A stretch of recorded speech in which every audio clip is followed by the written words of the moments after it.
এরকম অনেকেই আছে যারা লোটে মাছ খায় না। কেন খাও না বলো তো?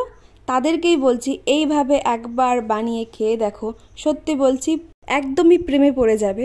তো প্রথমেই লোটে মাছের মধ্যে কিছুক্ষণ লেবুর রস মাখিয়ে রেখে দিতে হবে।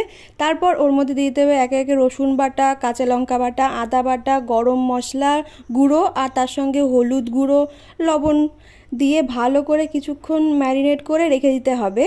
ব্যাস, আমাদের ম্যারিনেশনটা রেডি। এরপর আমাদের তৈরি করতে হবে একটা ব্যাটার। তার জন্য আমরা দিয়ে দেবো প্রথমে বেসন, তার সঙ্গে চালের গুঁড়ো আর একটু লবণ, হলুদ দিয়ে কিছুক্ষণ মিশিয়ে তার মধ্যে একটু চাট মশলা আর পরিমাণ মতো জল দিয়ে ভালো একটা ঠিক মতো ব্যাটার বানাতে হবে। এবং তার মধ্যে তারপর আমরা দিয়ে দেব একটু কালো জিরা, যার জন্য আর কি ফ্লেভারটা এনহ্যান্স হয়। তো তারপর ব্যাটার রেডি আমাদের। ব্যাস, এক একটা করে মাছ নিয়ে ব্যাটারে ভালো করে চুবিয়ে গরম গরম তেলের মধ্যে ছেড়ে দাও। লোটে মাছ তো আমার ভীষণ প্রিয়, সে ঝুড়ো হোক বা লোটে ফ্রাই, আমার ভীষণ ভালো লাগে।